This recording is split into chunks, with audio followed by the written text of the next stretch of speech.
Trap Lord Ross is everybody's favourite hip-hop snitch. In 2019, he burst onto the YouTube scene and had the fastest come-up in hip-hop history since Gucci Mane dropped 2 pills and wrote the song I Might Be. He's been faced with accusations of being a culture vulture, as well as having been targeted with threats of violence from several gang-affiliated groups, which he's mentioned in his videos. Trap Lord Ross. How about Trap Whore Ross or Trap Culture Vulture Ross? This nigga doesn't even know what the bando or trap means. What a lot of people don't know is that Ross had the trap booming before he'd ever made a single video. So today I want to bring you the exclusive story about how Trap Lord Ross was touching those M's before YouTube. Ross was born in London but grew up in the British seaside town of Bognor Regis. There was very little to do in Bognor Regis whilst growing up, so all Ross was able to do is go to car boot sales, or swap meets for our American viewers, and buy old school hip hop tapes and CDs. Now, many people have claimed Trap Lord Ross is a culture vulture, simply jumping on the bandwagon of the hip hop scene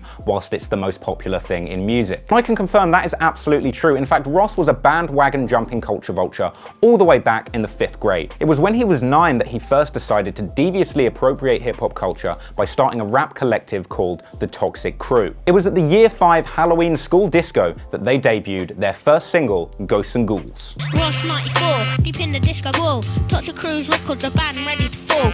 Keep the roof jumping at your disco at school. This was a sellout show, partly because of the huge buzz that the Toxic Crew had amongst the Year 5 students at the time, and also because attendance to the school disco was compulsory. This sellout show brought Ross to the forefront of the pre-teen hip-hop scene, and even led to a very prestigious invite to go and record at the Neverland studio with Michael Jackson. Ross also received a merit badge in school during an assignment where students were tasked with writing a letter to a celebrity of their choice. It was Ross's heartfelt letters to rapper Tupac Shakur that eventually led to a pen-pal relationship that went on right up until Tupac's disappearance. The Toxic Crew's success was short-lived, however, because a 9-year-old Ross around this time faced ghostwriting allegations from Meek Mill based on the fact that the bars for this song were indeed written by Ross's older brother. Following this, Ross's enthusiasm for the rap game waned, so he then turned to the street life. It was around age 12 that Ross was inducted into the Piru Bloods Bognor Regis branch, and he chose the samurai sword as his weapon of choice. Due to his ruthless personality, his impeccable leadership skills, and amazing active listening, Ross was able to quickly rise through the ranks of the Piru Bloods in Bognor Regis and eventually get himself a prestigious role managing all of their local drug dealing and pimping operations. It was actually Ross who pioneered the method of drug dealing on the dark web, and it was through these methods that he was able to acquire 300 bitcoins at the ripe age of 14. Being the young flexer that he was, he decided to sell those 300 bitcoins at market rate at the time so that he could buy himself a bust-down Rolex and a brand new Cadillac Escalade. Unfortunately, he now knows that if he'd have kept those bitcoins, they would be worth at least $1 million in today's prices. It was the combination of his successful pimping days as well as an excessive consumption of hip-hop during his teens that led to Ross's deep love and disrespect of women. Here's a picture of him taking 2 girls to prom. However, it was the pimping operation that would ultimately be his downfall, and after a feud between the Bognor Bloods and the local Polish mafia, Ross was forced to escape Bognor Regis and move his operations to the USA. The plan initially was for him to move to Harlem with a fellow Bognor Regis blood to set up their pimping operations in the US. However, after they were immediately recognized by an NYPD cop who was a huge fan of the Toxic Crew, they were arrested and sent out of the state. Ross was able to escape any kind of prosecution for this arrest by using the same lawyer that Soulja Boy used to get off of his Draco charge. After beating that case, Ross traveled down to Miami where he decided to set himself up and become the local music video director. It was his work for local Miami artists which eventually led to a lucrative gig as Waka Flocka Flame's in-house videographer. However, this partnership was short-lived and Ross had to resign after he was deeply offended by seeing Waka Flocka insult a sign language interpreter at a gig at Wireless Festival. Following the breakdown of this relationship, Ross decided to move back to the UK and go to London to pursue a career in politics. He quickly caught the attention of the Prime Minister at the time and he was swiftly appointed as the Cabinet Minister for keeping it real. However, Ross was forced to resign disgraced after, during a parliamentary address, he decided to drop a 2-hour freestyle diss track to the future Prime Minister Theresa May. Well, it was that combined with a handful of embezzling charges. Despite his resignation, that freestyle ignited the public's interest in Ross, and subsequently a petition for him to return to the rap game received 4 million signatures. That petition spurred Ross into reviving his career, and it was around this time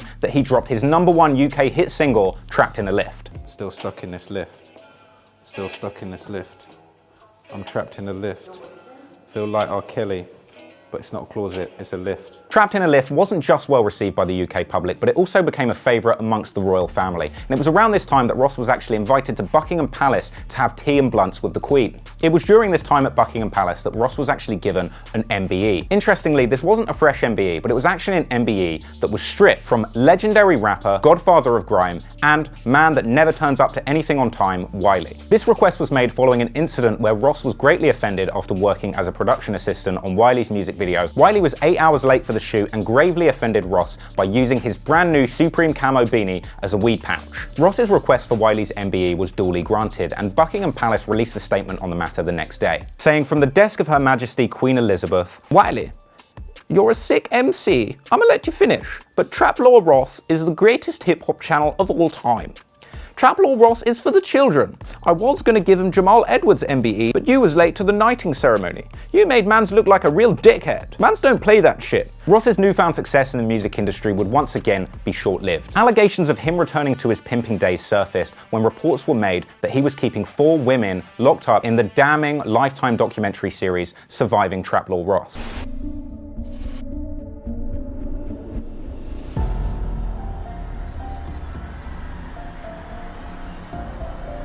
Ross was set to go on trial for these acts, but the 4 women reported to be part of his cult were later revealed to be the entire band Little Mix. With his reputation in tatters after the Surviving Trap Lord Ross debacle, Ross decided to try his hand at a few different crafts. He attempted to get into the stand-up comedy scene with the help of his uncle Jimmy Carr, and he was immediately given a Netflix special. However, the recording of his special was swiftly rejected by Netflix once they watched it and discovered that he was actually funny. And in a statement, Netflix actually said that they were really looking for comedians who were totally unfunny and had no jokes, such as Hannah Gadsby or Ricky Gervais.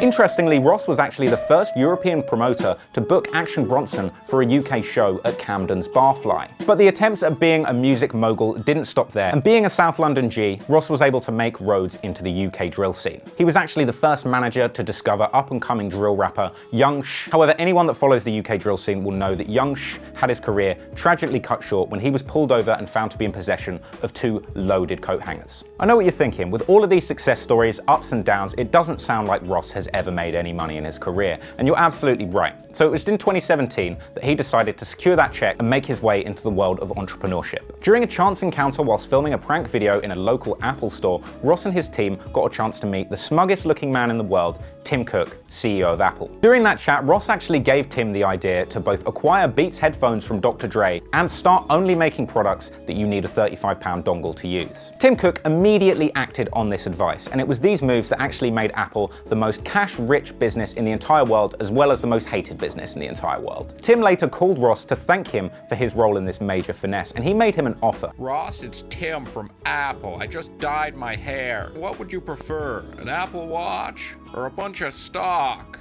I'd take the watch." After learning his lesson, getting his fingers burnt by selling all of his bitcoins to buy a bust-down Rollie, Ross duly took the stock, and that stock went on to be worth $10 million. Ross was of course very frugal with his money and made sure that he invested it very carefully by buying the first Bentley truck available in the UK, a one-of-one Bathing Ape Land Rover Defender, an iced-out gold and diamond plug chain, several original Keith Haring artworks, and opting to keep the rest in cash at a big yellow storage facility in Bognor Regis. After the Apple payday, Ross decided to take it easy and set up a chilled-out life for himself, making content on YouTube. His comedic quips combined with a deadpan delivery has really captivated the attention of the YouTube hip-hop community. But beyond that, he was also able to capture the attention of beloved documentary maker Louis Theroux. Unfortunately, his dry sense of humor and comedic quips have also courted some negative attention. After one too many videos mocking rappers who are affiliated with the Blood Gang, it was only a matter of time before Ross found himself with a price on his head. Trap Lord Ross here. Today's video on Y69 is a bitch. I got a 30 pack of them right now, bro. For his own safety, he fled to the British countryside where he still resides to this day, in a secret location, cranking out YouTube videos with the goal of offending every single rapper in hip-hop.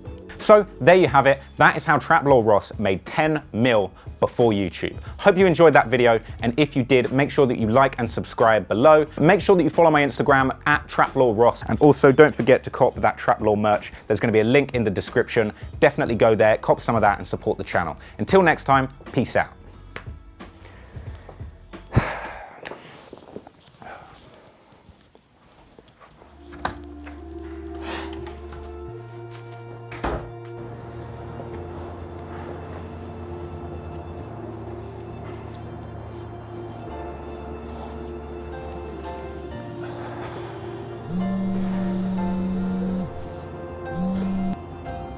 Yo, Machiavelli, what's poppin', man? What's poppin'? What's poppin'? I'm just doing this YouTube thing. Hey, do you watch the videos that I sent over? They dope. Everybody loves it. I appreciate that, man. Hey, do you think I should really be making fun of all these rappers like this, though? You can't just be saying shit about us and think that we're not gonna take it personal. Yeah, that's fair, man. Hey, you back from Cuba anytime soon? I need to hit you. I'm coming back for sure. Nice one, bro. Well, I'll catch you when you're back, yeah?